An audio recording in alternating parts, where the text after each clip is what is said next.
opportunities for young ophthalmologists worldwide. So over to Rashmin Gandhi. Thank you, Dr. MS, for including me in a very nicely crafted program. So actually what happens when you're given a visual fields in your exam, you don't know whether it's glaucomatous visual field or a neurological visual field. So what we are going to do is to go through the steps in your exam, which are partly shortcuts, to see how would you read fields if the fields are given to you. There will be some information which would be useful for your clinical practice, but this is more towards your exam. In the practical exam, the fields are given to you, what would you do? And let's walk through it. So these are the things that you'll quickly look at when you're given a visual fields. First and foremost is whatever printout which has been given to you, is it reliable? So quickly look at the reliability index and see whether the patient has higher false positive or false negative. The second thing, if both visual fields are given to you, then answer the question whether the visual field defects are there in one eye or both the eyes. Then the third part, would you say that the visual field defect is because of an ocular pathology or because of the visual pathway? Then whether the defect is predominantly nasal, predominantly temporal. I would add one more point saying, is it more towards center or is it more towards periphery? Is it respecting any of the vertical or the horizontal midline? So these are the things that you'll quickly look at if the printout is given to you, and then try to read the fields. Because most of the time examiner may not have told you whether a printout which has been given to you is history, you may not have a history. All right?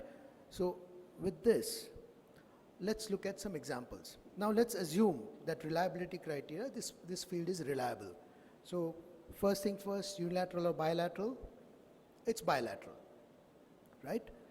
Now, is it nasal or temporal? I said that nasal or temporal, center versus periphery. These are the two things that you need to quickly look at in a gray scale, right? And then you go on to mean deviation, pattern standard deviation to say whether whatever you're looking at is making any sense. So in a gray scale, what is this? This is nasal or temporal? This is nasal, all right? How many of you think this is a binasal defect? Can you raise your hands? Okay, so the rest of you think, why did you think that is nasal? How do you differentiate between a nasal and a temporal halves in a visual field? Blind spot, right? Blind spot is nasal or temporal? Blind spot is because of what? Temporal. Optic disc. So optic disc is nasal or temporal? Nasal. In the eye, optic disc is nasal. So conversely, in the visual field, blind spot would be temporal. Can you see blind spot here? Blind spot is hidden by the visual field defect. All right. So that's how you say this is a bitemporal defect. So if you are not told which eye the visual field belongs to, first thing you look at is where is the blind spot. So blind spot would be temporal. That's how you'll know which side of the visual field you are dealing with. The other important part is that if both the visual fields are given to you, please make sure that the right visual field would be on your right and the left visual field would be on your left. There are instances where examiner would interchange and give it to you. It's your duty to make sure that the right visual field is on your right, left on your left. Okay, so here this is a bitemporal hemianopia, right? There is a complete loss of a temporal visual field. So if it's a bitemporal hemianopia, would you associate that defect more with glaucoma or with neurological problem? Neurological problem. So if you say that this defect looks like neurological, then the second point always is where in the visual pathway you'll find this defect. So where would you localize the lesion? Optic chiasm, right? Bitemporal hemianopia is where you'll find the localization, the lesion would be at the optic chiasm. What are the other features? So that's how the Viva would go. The bitemporal hemianopia would be the starting point. So now the second question can be, you might be given an MRI and you would say, okay, this is an axial scan, T1 weighted image, and you find a pituitary tumor there. Or you might be asked as to what are the other neuroophthalmic features. What else would you look for, or what else would you find if you examine this patient? What would you find in the fundus? Patient with bitemporal hemianopia like this, where the temporal visual fields are wiped out, what would you find in the fundus? Maybe mic or shout it out. Disc pallor. Is there a specific type of disc pallor that you will find? Because this is temporal visual field which is gone. So what it means is the nasal fibers are gone. They are atrophic. Nasal to macula. So nasal fibers to macula are actually inserted in the disc in a horizontal raphe. The superior and inferior are arcuate fibers, superior pole and inferior pole. So there will be a bow tie optic atrophy or a band-shaped optic atrophy. So that's the other feature. The other feature would be seesaw nystagmus.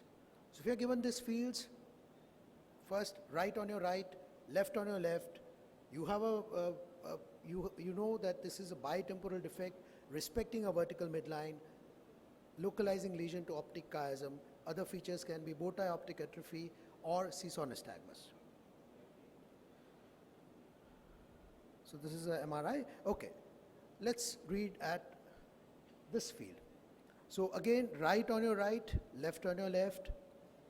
Let's first look at the left eye visual field. This is the left eye visual field. Anybody would like to venture a guess? Just assume that it's a reliable field because that's the first thing you look at. So it's a reliable field.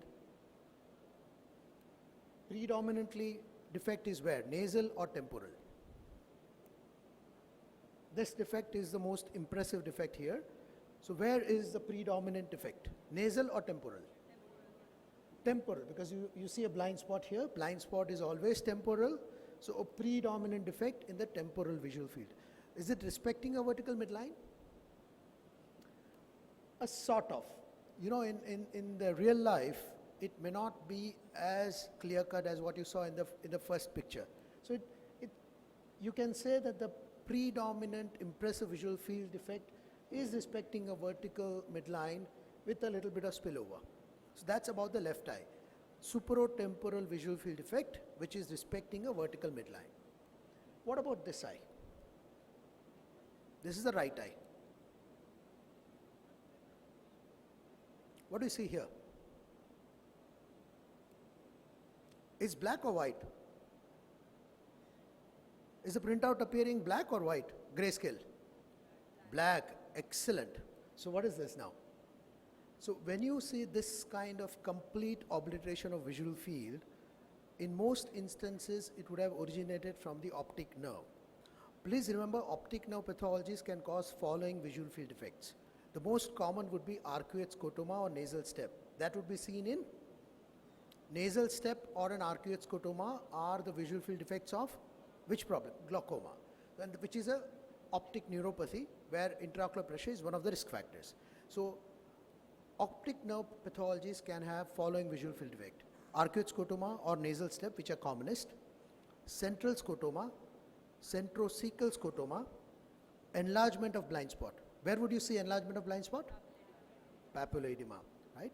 And in a severe problem, patient can have this kind of complete wipeout of field or generalized reduction of sensitivity, altitudinal defects. So these are the defects which would originate if there is a pathology in the optic nerve. Now you know that this is originated from the optic nerve on the right side, and there is a severe problem of the right optic nerve. So what you have learned from the field?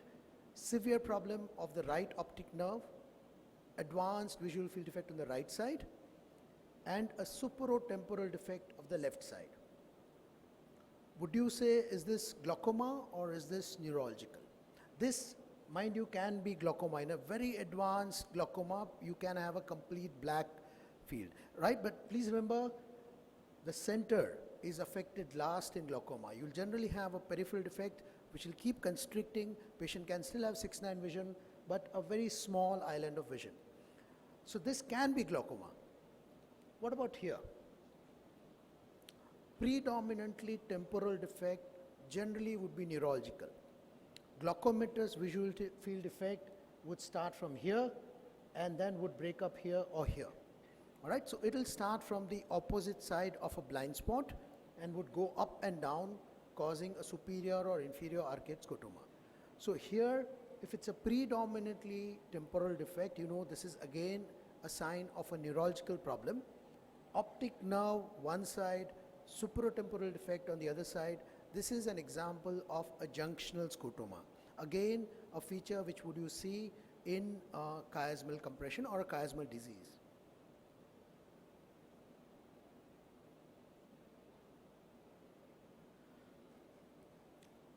So this I want you to remember again, if there is a chiasmal compression, if a predominant defect is superior, you know that the problem is coming from below the optic chiasm, a pituitary gland problem.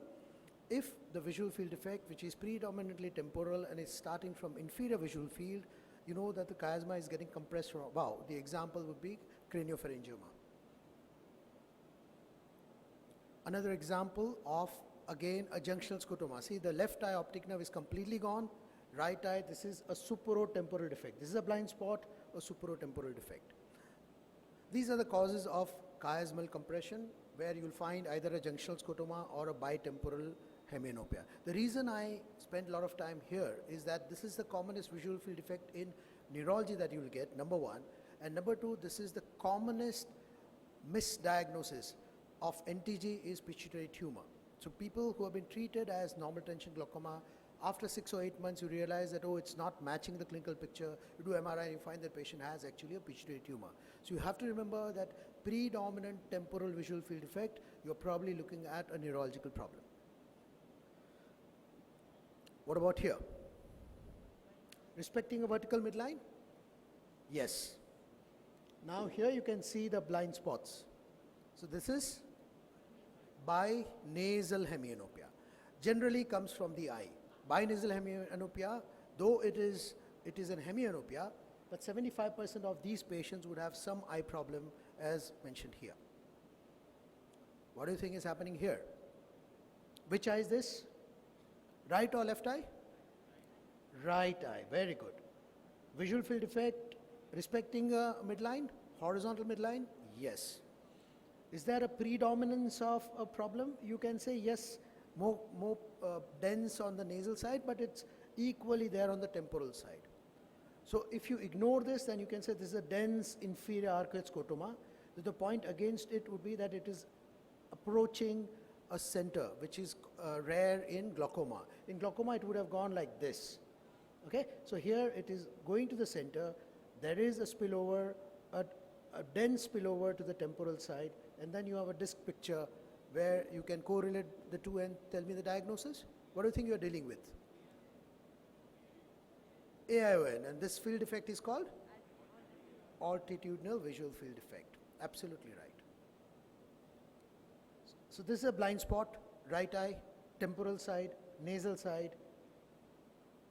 This is now a predominant nasal visual field defect, isn't it, on a grayscale?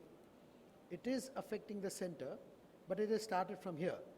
So you can say maybe it's a dense superior arcuate scotoma, but please remember, visual field defect can also be produced by the presence of a retinal problem. What do you think is happening here? Right on your right, left on your left, this is a blind spot. Is the defect respecting a vertical midline? This is the main defect on a grayscale. It is respecting a vertical midline, isn't it? Is it superior or inferior?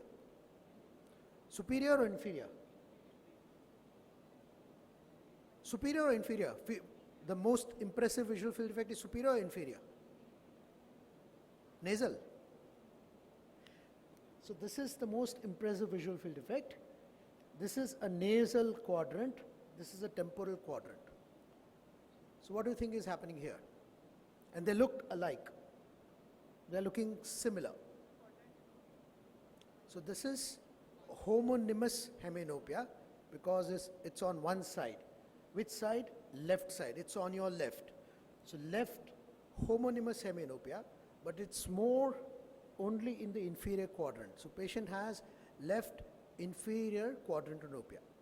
Where would you localize the lesion? Because it's respecting a vertical midline, it's a neurological problem. Where would you localize the lesion? This is what is classically described as pie in the floor, and you localize it to parieto-occipital region of the brain. Okay, this is versus pie in the sky. where you localize it to temporal visual field. What is this? And I'll end with this. What is this? Normal visual fields?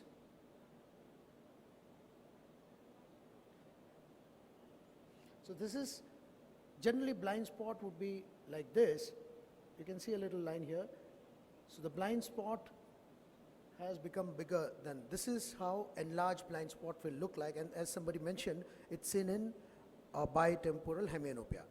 So let me conclude saying examine both fields together when you're given the visual fields. Make sure that the right visual field is on the right side and left is on the left side. I cannot re-emphasize it more. First, do look at grayscale. Everybody will tell you that grayscale is not important, but grayscale will give you the pattern, and that's the reason why I restricted myself to grayscale. It will give you a pattern where you say whether it's temporal or nasal, central or peripheral. And then you look at the deviation to see whether whatever you're seeing is really relevant. Whether it's monocular or binocular. And this is what I said. Remember, this is how the optic neuropathologies, these are the visual field defects that you'll find in an optic neuropathology. I again thank Dr. MS for this opportunity.